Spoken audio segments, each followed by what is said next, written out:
بسم اللہ الرحمن الرحیم۔ السلام علیکم ورحمۃ اللہ۔ میں ہوں محمد وقار یونس۔ اپنے زکوٰۃ صدقات عطیات مجھے نہیں چاہیے۔ اللہ کے نبی جناب رسول اللہ صلی اللہ علیہ وآلہ وسلم کا ارشاد ہے کہ آپ کے ان صدقات زکوٰۃ عطیات کے سب سے زیادہ حقدار آپ کے بہن بھائی ہیں، آپ کے رشتہ دار ہیں، آپ کے پھر پڑوسی ہیں تیسرے نمبر پہ، اور پھر آپ کسی ادارے کو یہ چیزیں دے سکتے ہیں۔ تو آج سے کچھ عرصہ پہلے میں نے آپ کو ایک چیز بتاتا ہوں کہ میرے ایک انکل تھے، میں ان کے گھر بیٹھا ہوا تھا، تو ان کی بہن باہر سے آئی ہوئی تھی، اور انہوں نے ان سے 3-4 بندوں کے بارے میں کہا کہ وہ فلانی کا 50,000 تم نے جمع کروا دیا۔ ایک ادارے کا نام لے رہے تھے، میں اس کا نام نہیں لیتا جی، وہ کہتے ہیں کروا دیا ہے۔ دوسرے کا پوچھا جی اس کا 60-70 ہزار کروا دیا ہے۔ فلانے کا 1,00,000 کروا دیا، وہ کہتے ہیں جی کروا دیے ہیں۔ ان کی مجھے تصویریں دو، میں انہیں واٹس اپ کر دوں باہر۔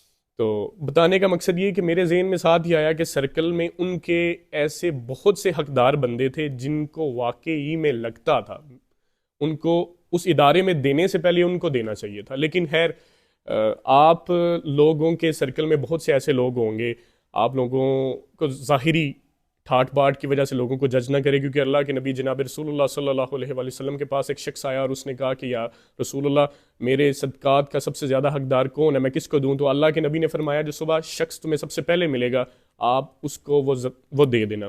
تو وہ صبح جب ایک شخص آیا گھوڑے پہ سوار اور ظاہری ٹھاٹ پاٹ کے ساتھ اسے ملا، تو اس نے کہا یہ تو حقدار ہی نہیں ہے۔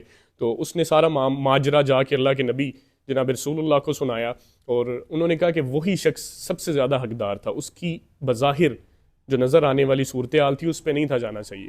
تو یہ چیز ہے کہ ہم لوگوں کو ان کی جو نظر آنے والی چیزیں ان پہ جج کرتے ہیں، جبکہ اکثر ہمارے سرکل میں گھر ایسے ہوتے ہیں جن کے خاوند یا گھر والے تنہا دار ہوتے ہیں، مزدور دار ہوتے ہیں، اور جن کے گھر میں کوئی خاص کمانے والا نہیں ہے، یا کوئی آج کل کے سرکل میں رکشہ چلانے والا ہے، تو ہم کہتے ہیں یار اس کا ہٹا گٹا بندہ گھر سلامت ہے، اسے ہم نے دے کے کیا کرنا ہے۔ یا کچھ ایسے معاملات کہ اس کا بھائی باہر ہوتا ہے، یا اس کا بھائی اس کی بہن ادھر ہوتی ہیں، یا ان سے دینے والے بہت ہیں، آپ نے اپنی سائڈ سیو کرنی ہے۔ مجھے نہیں لگتا کہ آپ ایسے بندوں کو، اپنے سرکل والے لوگوں کو چھوڑ کے باہر دیں گے تو اللہ کی ذات آپ کا قبول کرے گی۔ آپ اپنے سر سے اتار کے بس کسی ادارے کو دے دیے جی ہم سرفرو ہو گئے، ایسا بالکل نہیں ہے۔ آپ نے اس چیز کو شور کرنا ہے کہ آپ کے سرکل میں کوئی بندہ نہ رہے، پھر آپ کے پڑوس میں کوئی بندہ نہ رہے، اور پھر آپ کسی ادارے کو دیں۔ اداروں کو دینے والے بہت سے بندے ہیں، لیکن آپ کے جو اپنے ہیں ان کے لیے صرف آپ لوگ ہی ہیں۔ تو واللہ عالم، مجھے لگا کہ یہ چیز میں آپ لوگوں تک کنوے کروں، آپ لوگوں تک پہنچاؤں۔